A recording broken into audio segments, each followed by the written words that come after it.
Ang fiber ay isang mahalagang sangkap ng mga pagkaing halaman, tulad ng mga prutas, gulay, butil, at mani. Ang fiber ay hindi natutunaw sa katawan, kaya't nakakatulong ito sa pagpapanatili ng malinis at malusog na sistema ng pagtunaw. Ang fiber ay may dalawang uri, ang soluble at insoluble. Ang soluble fiber ay natutunaw sa tubig at nakakatulong sa pagbaba ng antas ng asukal at kolesterol sa dugo. Ang insoluble fiber naman ay hindi natutunaw sa tubig at nakakatulong sa paggalaw ng pagkain sa bituka at pag-iwas sa pagtitibi. Ang pagkain ng sapat na fiber ay may maraming benepisyo sa kalusugan, tulad ng mga sumusunod: pagpapabuti ng bowel movement at pag-iwas sa constipation, pagbaba ng panganib ng sakit sa puso, diabetes, at iba pang metabolic syndrome, pagpapababa ng timbang o pagpapanatili ng tamang timbang, pagpapalakas ng immune system at paglaban sa impeksyon, pagpapaganda ng balat at buhok.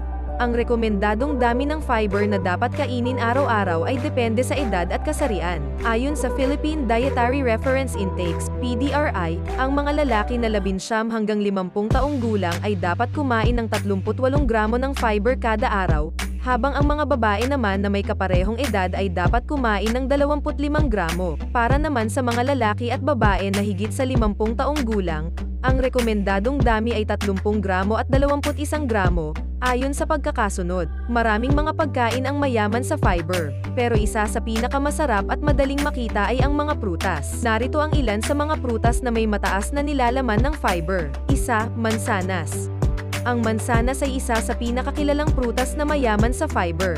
Ang isang medium-sized apple ay naglalaman ng humigit kumulang 4.4 grams ng fiber, karamihan nito ay nasa balat. Ang mansanas ay may soluble fiber na tinatawag na pectin, na tumutulong sa pagbawas ng cholesterol at blood sugar levels. Ang pectin ay mayroon ding antioxidant properties na maaaring makapagbigay ng proteksyon laban sa ilang mga uri ng kanser, lalo na ang kanser sa kolon. 2. Berries. Ang berries, tulad ng strawberries, blueberries, raspberries, at blackberries, ay kilala rin sa kanilang mataas na fiber content. Ang isang tasa ng strawberries ay naglalaman ng 3 grams ng fiber, habang ang isang tasa ng blueberries ay may 3.6 grams, ang raspberries ay may 8 grams, at ang blackberries ay may 7.6 grams. Ang berries ay hindi lamang masarap kainin, kundi mayroon ding maraming antioxidants na nakakatulong sa paglaban sa oxidative stress at inflammation na maaaring magdulot ng iba't ibang mga sakit. 3. Oranges. Ang oranges ay isa pang prutas na mayaman sa fiber. Ang isang medium-sized orange ay naglalaman ng 3.1 grams ng fiber. Karamihan nito ay soluble fiber na tumutulong sa pagkontrol ng blood sugar levels at pagpapababa ng cholesterol. Ang oranges ay mayroon ding vitamin C, folate, potassium, at phytochemicals na nakakatulong sa pagpapalakas ng immune system at pag-iwas sa impeksyon.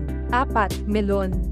Ang melon, tulad ng cantaloupe, honeydew, at watermelon, ay hindi lamang nakakapawi ng uhaw, kundi mayaman din sa fiber. Ang isang tasa ng cantaloupe cubes ay naglalaman ng 1.4 grams ng fiber, habang ang honeydew ay may 1.2 grams, at ang watermelon ay may 0.6 grams.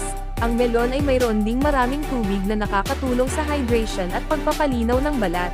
Bukod dito, ang melon ay mayroon ding beta-carotene, vitamin C, potassium, at lycopene na nakakatulong sa pagpapanatili ng malusog na mata, puso, at prostate. 5. Peras. Ang peras ay isa pang prutas na mayaman sa fiber.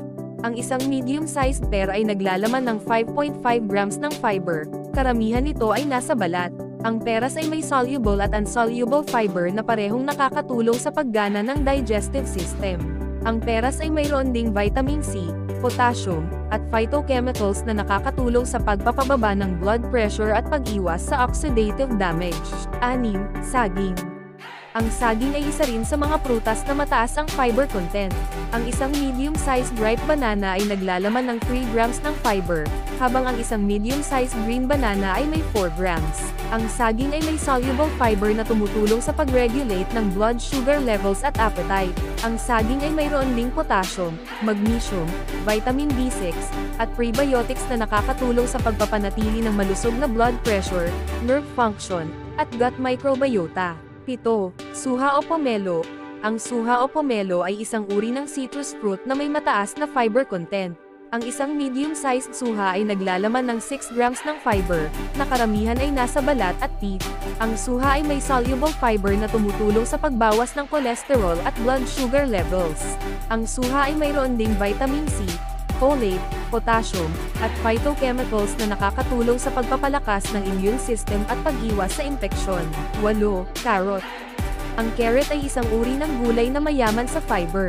Ang isang medium-sized carrot ay naglalaman ng 1.7 grams ng fiber, na karamihan ay nasa balat.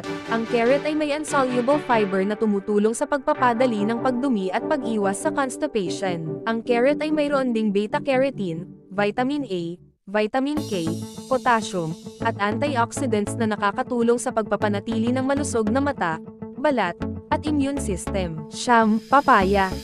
Ang papaya ay isang prutas na kilala sa kanyang mataas na fiber content.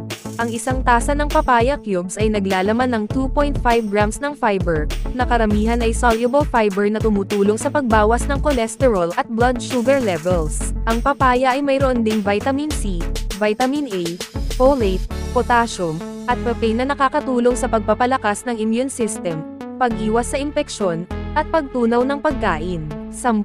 Avocado.